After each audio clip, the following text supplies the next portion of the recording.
আপনারা অনেকেই ২ তলা ফাউন্ডেশন করে ২টা বেডরুম, ১টি কিচেন, ১টি টয়লেট, ১টি ডাইনিং বাড়ির ফ্লোর প্ল্যান করতে চাচ্ছেন। সেই ক্ষেত্রে এই বাড়ির টোটাল ফ্লোর প্ল্যানটি আপনারা দেখতে পারেন। কিভাবে অল্প জায়গাতে কম কলম দিয়ে এই বাড়ির টোটাল ফ্লোর প্ল্যানটি আমরা করেছি বা আপনারা কিভাবে অল্প জায়গাতে এই ফ্লোর প্ল্যানটি করবেন। আজ এই ভিডিওটি শেষ পর্যন্ত দেখলে বাড়িটার ফ্লোর প্ল্যান সহ কত টাকার মালামাল দিয়ে এই বাড়ির টোটাল কাজ আমরা করেছি বা আপনারা কত টাকার মধ্যে এই ধরনের কাজগুলো করতে পারবেন, ভিডিওটি শেষ পর্যন্ত দেখলে সুন্দরমানের কিছু তথ্য বা আইডিয়া নিতে পারবেন। দর্শক, এই বাড়িটা আপনারা যদি নির্মাণ করতে চান, দৈর্ঘ্যের দিকে জায়গার প্রয়োজন পড়বে ২৮ ফিট, প্রস্থের দিকে জায়গার প্রয়োজন পড়বে ২৫ ফিট। টোটাল জায়গাটি স্কোয়ার ফিটে হিসাব করলে বাড়িটার ছাদ পাবেন ৭০০ স্কোয়ার ফিট। টোটাল এই বাড়িটার ফাউন্ডেশনটা আপনারা চাইলে ৩ তলাও করতে পারবেন। দর্শক, এই বাড়ির টোটাল কাজের জন্য আমাদের বাজেটের প্রয়োজন পড়েছে ৬.৫ লক্ষ টাকা। কীভাবে ৬.৫ লক্ষ টাকার বাজেটে আমরা এই বাড়ির টোটাল কাজগুলো কমপ্লিট করেছি, স্টেপ বাই স্টেপ আলোচনার মাধ্যমে আপনাদেরকে বোঝানোর চেষ্টা করব। দর্শক, এই বাড়িটার ভিতরে পাবেন ২টা মাস্টার বেডরুম, তবে আপনারা চাইলে টোটাল ৩টা বেডরুম করতে পারবেন। সেই ক্ষেত্রে কিচেন, টয়লেট, ডাইনিং করতে পারবেন না। এখানে মূলত যে নিয়মে আমরা কাজগুলো করেছি একটু দেখবেন। এক সাইডে 2টা বেডরুম, অপর সাইডে একটি কিচেন ও একটি টয়লেট করা হবে এবং সিম্পল সাধারণ ডাইনিং থাকবে। 9টি কলমের এই বাড়িটার টোটাল নির্মাণ কাজের জন্য প্রয়োজন পড়ছে। কলমের সাইজগুলো আছে 10 ইঞ্চি বাই 13 ইঞ্চি এবং 10 inch by 10 inch, 10 inch by 12 ইঞ্চি। 3 সাইজের কলম ইউজ করা হয়েছে, যেহেতু এই ফাউন্ডেশনটি 3 তলা করা হবে।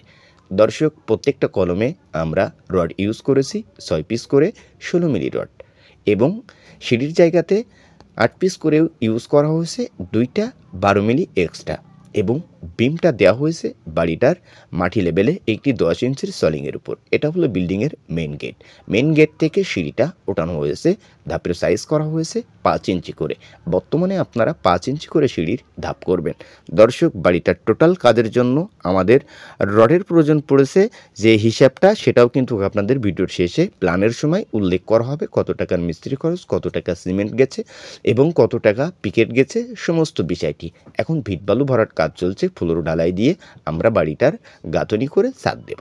তো এই সাইডে 2টা বেডরুম 14 ফিট বাই 12 ফিট করে রুমের সাইজগুলো করা হয়েছে। এই সাইডে ফ্লোর ঢালাইয়ের পূর্বে করা হবে একটি কিচেন ও একটি টয়লেট এবং ডাইনিং পাওয়া যাবে। এই রুমের ফ্লোর ঢালাইয়ের পরে সেকশনগুলো ভাগ করা হবে। দর্শক, এটা হলো বাড়িটার ফ্লোর প্ল্যান। দেখে নিন কিভাবে এই ফ্লোর প্ল্যানটি করা হয়েছে। এক সাইডে 2টা বেডরুম, অপর সাইডে একটি টয়লেট করা হয়েছে, একটি কিচেন করা হয়েছে, একটি ডাইনিং, মেন গেট থেকে সিঁড়িটা ওঠানো হয়েছে। দর্শক, এই বাড়ির টোটাল কাজের জন্য বেসের জন্য রডের প্রয়োজন পড়েছে 162 কেজি, কলমের রডের প্রয়োজন পড়েছে 400 কেজি, রিনের রডের প্রয়োজন পড়েছে 200 কেজি এবং পিকেটের প্রয়োজন পড়েছে 6000 এবং মিস্ত্রি খরচ 1 লক্ষ টাকা এবং সিমেন্ট 100 ব্যাগ মূল্য 47,000 টাকা এবং গাঁথনির ইটের প্রয়োজন পড়েছে 3000, বেস বিমের নিচেই এবং বিমের উপরে এবং টোটাল যে হিসাবটা সেটাই কিন্তু উল্লেখ করা হচ্ছে স্টেপ বাই স্টেপ।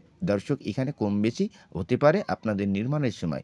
বিমের রডের প্রয়োজন পড়েছে মোট 300 কেজি।